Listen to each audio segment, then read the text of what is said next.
नमस्कार, नमो नारायण। गीता दैन्य दैनी के अंदर आज हम प्रवेश कर रहे हैं चौथे अध्याय के लिए। श्लोक नंबर 9 और 10 और दिन है आज 90th डे ऑफ गीता। और दो श्लोकों का जो पठन हो रहा है, नवा और 10वां श्लोक। जन्म कर्म च मे दिव्यम एवं यो वेति तत्वतः त्यक्त्वा देहं पुनर्जन्म नैति मामेति सो अर्जुन। वीतराग भय क्रोधा मन्मया मामुपाश्रिताः बहवो ज्ञान तपसा पूता मद्भावमागताः। भगवान कहते हैं कि हे अर्जुन, मेरे जन्म और कर्म दिव्य हैं। इस प्रकार जो मनुष्य तत्व से जान लेता है कि वह शरीर को त्याग कर फिर जन्म को प्राप्त नहीं होता, किंतु मुझे ही प्राप्त होता है। कौन? जो तत्व से मुझे जानता है। राग, भय और क्रोध से पूर्णतः रहित हुए, मुझसे एक रूप हुए तथा मेरा आश्रय लिए बहुत से मनुष्य ज्ञान रूप तप से पवित्र होकर मेरे भाव अर्थात स्वरूप को प्राप्त हो चुके हैं। एक जो शब्द आया ज्ञान रूप तप से, यज्ञ दान तप न त्याजते, ये तीन चीजें, यज्ञ दान और तप। तप होता है खुद को तपाना। और यहां भगवान श्री कृष्ण कह रहे हैं अपने विषय में, उसको और स्पष्ट करने के लिए 9वां और 10वां जो श्लोक है उसमें कह रहे हैं कि मेरे जन्म और कर्म दिव्य अलौकिक हैं, और जो तत्व से जानता है वह शरीर को त्याग कर फिर जन्म नहीं लेता। कि पहले सच्चिदानंद भाव से ध्यान करने पर जब ऐसा अनुभव होता है कि भगवान चिन्मय है और मैं भी चिन्मय हूं, तो फिर जन्म नहीं होता। भगवान चिन्मय है, मैं चिन्मय हूं, कोई भेद ही नहीं रहा, अभेद हो गए। जब अभेद हो गए तो फिर एक हो गए।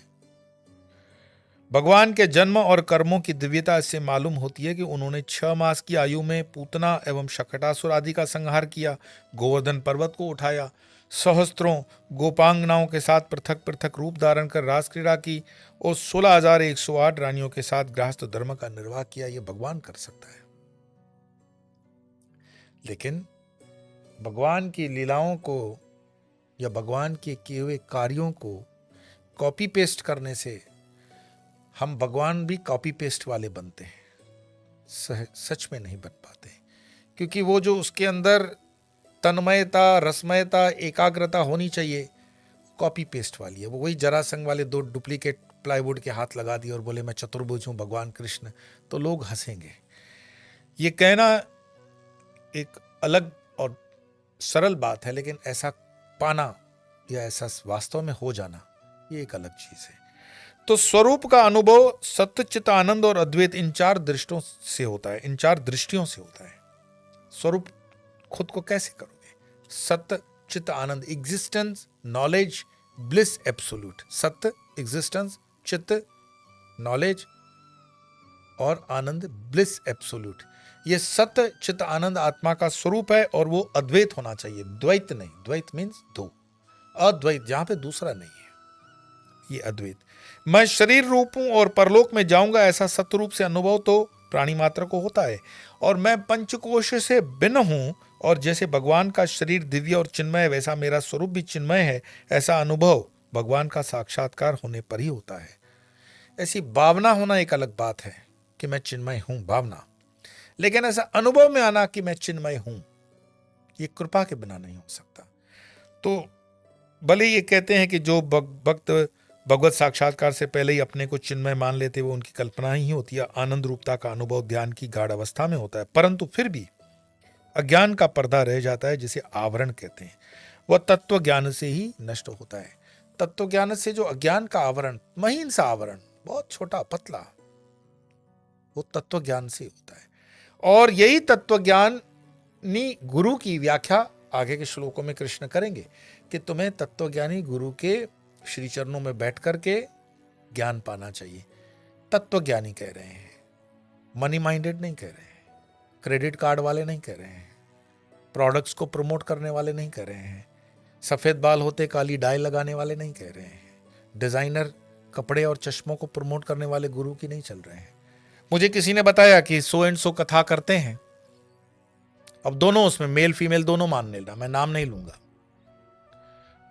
तो बोले उन कथा में बैठने वालों को जो कपड़े दिए जाते हैं वो फला फला कंपनी के डिजाइनर कपड़े होते हैं, और वो कंपनी कपड़े पहनाने के भी पैसे देती है, और वो आकर के बाकायदे उन कथा के माध्यम से व्यासपीठ को धंधा बना करके उनको प्रमोट करते हैं, और हम जैसे मूर्ख लोग तालियां बजा करके उसको भगवत कथा समझ करके आस्वादन करते हैं। तो भगवान इसमें अब क्या करे बताओ। ये जो अज्ञान का पर्दा हमने अपनी आंख के आगे लगा रखा है कि हमें हर चीज के अंदर इतना शो ऑफ चाहिए। क्या जो पुराने कथाकार जिनका मैं नाम लूं, डोंगरे जी महाराज जी की कथा, क्या इतनी वैभवशाली कथाएं होती थी? क्या उनको वो तंबाकू वाला जर्दा बेचने वाली कंपनियों की स्पॉन्सरशिप लेकर के कथा करनी पड़ती थी?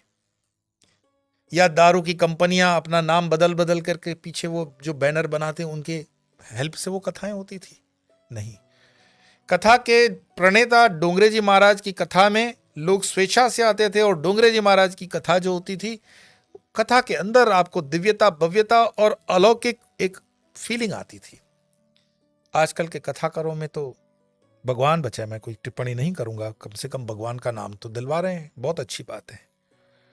तो इस श्लोक में तत्वतः जो शब्द आया है, तत्व, यह तत्व ज्ञान की दृष्टि से इसका अर्थ इस प्रकार होगा कि मैं शुद्ध साक्षी हूं, विटनेस। वो जो जनक महाराज की अष्टावक्र वाली गीता है, साक्षी, ये उससे संबंधित चल रहा है। परमार्थ तो मेरे जन्म और कर्मों का अत्यंत अभाव है, किंतु जैसे आभूषण स्वर्ण से पृथक प्रतीत नहीं होता, उसी प्रकार मेरे रामकृष्ण स्वरूप भी शुद्ध ब्रह्म से भिन्न नहीं है, वो भी शुद्ध ब्रह्म है, और उनका उसी में वास होता है, ऐसा उसको अनुभव है। वह शरीर त्याग कर फिर जन्म को प्राप्त नहीं होता, अपने शुद्ध स्वरूप को प्राप्त हो जाता है। और उसके फिर अगले श्लोकों में वो प्राप्ति के साधन भी बताते हैं कि हाँ, ये किया जा सकता है, ऐसा कोई ये डिफिकल्ट नहीं है। लेकिन अपने विषय में कृष्ण कहते हैं कि हे अर्जुन, मेरे जन्म और कर्म दिव्य हैं। मेरे कृष्ण के जन्म और कर्म दिव्य हैं, और जो मुझे तत्व से जान ले वो तो ठीक है, और राग, भय और क्रोध से पूर्णतः रहित हुए मुझसे एक रूप हुए तथा मेरा आश्रय ले बहुत से मनुष्य ज्ञान रूप तप से पवित्र होकर के मेरे भाव अर्थात स्वरूप को प्राप्त हो चुके। धर्म की कसौटी एक भावना प्रदान भी है। कई भक्त जो हैं वो कहते सुने जाते हैं कि मेरे ठाकुर जी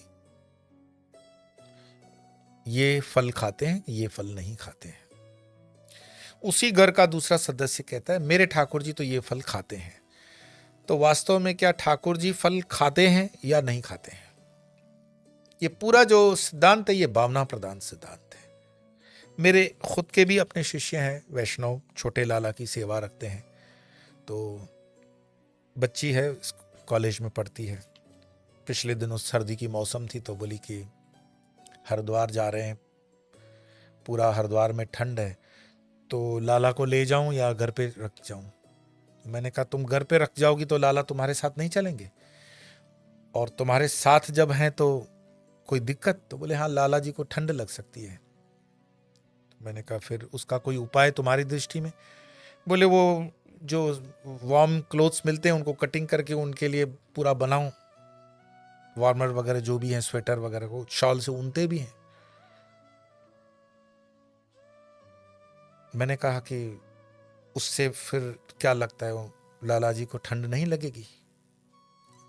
अब भावना उनकी कि लाला जी जो हैं वो छोटे से स्वरूप में हैं, और उनको अगर इस तरह से वार्म क्लोथ्स दिलवाए जाएं तो उनको सर्दी नहीं लगेगी। लेकिन जो अनंत कोटि ब्रह्मांड का नायक है, जिसने अनंत सूर्य बनाए हैं, जिसने अनंत सागर बनाए, जिसने ये बर्फ के पहाड़ बनाए हैं, उस भावना से सोचो। और करोड़ों करोड़ों नर नारायण के स्वरूप में वो विचरण भी कर रहे हैं। और देख लो, प्रारब्ध के अनुसार, कर्म के अनुसार, तपस्या के अनुसार, किसी को बिल्कुल इंपोर्टेड ब्लैंकेट मिल जाता है और किसी को ढकने के लिए ठीक से एक कपड़ा नहीं मिलता। तो जीता जागता नारायण भी उसमें है, ऐसी बात नहीं है कि नारायण उसमें नहीं है। लेकिन हम अपनी भावना को अगर उतने ही मूर्ति तक सीमित कर देते हैं ये भावना खराब भी नहीं है और गलत भी नहीं है। लेकिन मैंने किसी अपने मित्र को कहा, उसने मुझे पूछा था, और वो कड़क वैष्णव, कड़क मतलब हवेली के जो श्रीनाथ जी वाले, तो मैंने कह दिया कि संत किसी ने कह दिया है कि it is good to be born in temple but it is very bad to die in temple. अर्थात ये बहुत अच्छी चीज है कि तुम मंदिर में तुम्हारा जन्म हो, लेकिन मंदिर में मरना नहीं चाहिए। अंबेडकर जी के शब्दों से कहूं कि जिस धर्म में मैं पैदा हुआ मैं उस धर्म में मरूंगा नहीं, ये उनका एक धर्म के विद्रोह में सेंटेंस है। लेकिन जिन परिवेश में आप पैदा हुए हो, सपोज करो आप जिस परिवार में पैदा हुए हो वो 1 रूम किचन वाला घर है, उस घर में पैदा होना तो बहुत अच्छी बात है, लेकिन मरते हुए भी उसी संपत्ति को उतना ही रखा, तो फिर आपने उसमें जोड़ा क्या, क्या कर्मयोग किया?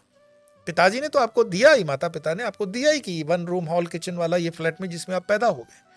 मैं कई ऐसे निठल्ले युवाओं को देखता हूं, पिताजी की दी हुई संपत्ति को कभी 1% भी आगे ले नहीं जा पाए। तो तुमने जीवन में फिर उद्योग क्या किया? तो धर्म भी ऐसा है कि अगर मान लीजिए गायत्री आपको मिल गई, गाय आपको मिल गई, गुरु आपको मिल गए, गीता आपको मिल गई, उसके अलावा भी तो कोई अनुष्ठान, ये तो पारिवारिक आपको अनुष्ठान मिल ही गए हैं, इसमें क्या जोड़ा आपने? कोई तपस्या आपने जोड़ी? तो अध्यात्म की यात्रा में जोड़ना होता है, तोड़ना नहीं होता। आप मुझे बताओगे कि बैंक बैलेंस हमने जोड़ दिया, मान लो कि 1 रूम हॉल किचन वाला 10,000 करोड़ की संपत्ति भी जोड़ लिया, लेकिन वो संपत्ति उसकी इस जगत की संपत्ति है, इसी जगत में रहने वाली है। आज तक मुझे एक व्यक्ति बताओ जो इस संपत्ति में से 1 रुपया भी अपने साथ चित्रगुप्त के पास ले गया हो? कोई नहीं है। धनाढ़े से धनाढ़े व्यक्ति नहीं ले पाया। और ये सब ज्ञान देते हैं, समझते नहीं, फिर भी 2 हाथों से पैसा जमा करना की वृत्ति हम छोड़ नहीं पाते हैं। क्यों? तो वो जो आवरण कृष्ण कहते हैं ना कि वो उस आवरण के कारण, और यही आवरण जो है ना, कई लोगों को ऐसे हो जाता है कि नहीं आजकल तो मेरा भगवान से अच्छा ट्यूनिंग है, मेरा भी भाव हो गया है, भगवान में और मेरे में कोई फर्क नहीं है। ऐसा सोचना एक भावनात्मक तो ठीक है, लेकिन वास्तव में नहीं। अभी भी उस आवरण के नीचे हम दबे हुए हैं। उस आवरण को धीरे धीरे हटाना है, उस आवरण को धीरे धीरे तोड़ करके उस यात्रा पे निकल जाना है। तो जहां भी आंख खुले वहां सवेरा है। अगर ये आवाज आपके कान में आज पड़ रही है और ये आवाज अगर थोड़ी सी चित्त में अंदर उतर सके, तो दिन के 10 मिनट के लिए ही अगर आपको विचलित कर लेती है, तो समझ जाना आप जिंदा हो। बाकी तो यहां से सुना, यहां से निकाल दिया, या अंगूठे से फॉरवर्ड कर दो, कोई फर्क नहीं पड़ता। तो अपने को जगाना, चैतन्य से एक हो जाना, और जैसे हमेशा हम अंत में 2 श्लोकों का पाठ करते हैं वैसे करेंगे। आइए। जन्म कर्म च मे दिव्यम एवं यो वेति तत्त्वतः त्यक्त्वा देहं पुनर्जन्म नैति मामेति सोऽर्जुन वीतराग भय क्रोधाः मन्मया मामुपाश्रिताः बहवो ज्ञान तपसा पूता मत्पावमागताः। आज इतना ही। कल फिर अन्य 2 श्लोकों के साथ चौथे अध्याय की यात्रा प्रारंभ करेंगे। तब तक के लिए नमो नारायण।